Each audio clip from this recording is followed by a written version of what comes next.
ভাই এই ফুটওভার ব্রিজটা কেন দিয়েছে একটু বলতে পারেন?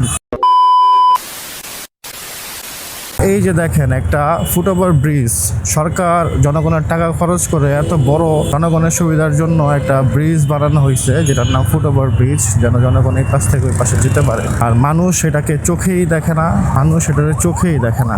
সমস্যা হচ্ছে এটাই। ওই যে মানুষ রাস্তা পার হইতেছে, ওই যে উপরে ব্রিজটা কি কারণে দিছে? ভাই এই ফুটওভার ব্রিজটা কেন দিছে একটু বলতে পারেন? ভাই ফুটওভার ব্রিজটা কি কারণে দিছে একটু বলা যায়?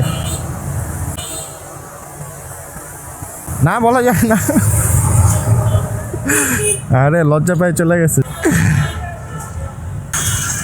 ওই যে আর দুইজন যাইতেছে, সুন্দর যেতে যেতে চলেই যাইব তারা। ভাল লাগছে বিষয়টা? ভাল লাগছে। এটা মেনটেন করেন। একটু কষ্ট হবে, তারপরেও মানুষ যদি একটু সুন্দরভাবে চলে, কারণ এইদিকেও অ্যাক্সিডেন্ট হয় কম বেশি।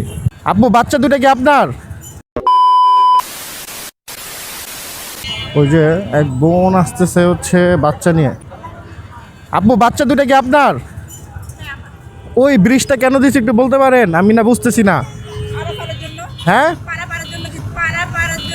তা আপনি বাচ্চা নিয়ে দিক দিয়ে আসেন কেন? না এটা রিস্ক হয়ে যায়, এটা করবেন না আর। এই যে বাচ্চাগুলো, স্কুলের বাচ্চাগুলো আসছে দিক দিয়ে। একটু কথা বলি। আপু একটু, বাচ্চা আপনার? ওই ব্রিজটা কেন দিচ্ছে একটু বলতে পারেন? তা আপনারা ওদিক দিয়ে পার হন না কেন? বলে পার হওয়ার জন্য। এই অসংখ্য মানুষ এদিক দিয়ে পার হয়, এদিক দিয়ে বড় ডিভাইডার দিতে হবে, কারণ এইদিকে হচ্ছে দুইটা স্কুল আছে। স্কুলের মানে যে হচ্ছে প্যারেন্টস আছে তারাও আর বাচ্চারাও এখান দিয়ে আপনার রোড ক্রস করে। জায়গাটা খুবই ঝুঁকিপূর্ণ একটা জায়গায়। যে দেখেন যে কীভাবে এই যে বাইকার যেতেছে কত জোরে, তারপরে যে একটা কলেজের বাস, তারপরে যে এত বড় একটা বাম্বু নিয়ে যাইতেছে এক মামা, তারপরে সব ধরনের গাড়ি দিক দিয়ে অনেক জোরে চলে।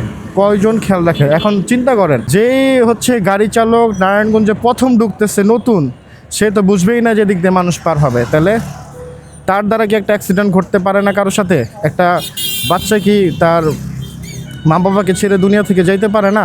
আর এই যে বড় বড় লোকগুলো, ওনাদের আর কি বলবো, ওনাদের তো আরও আমাদের চাইতে অনেক ভালো।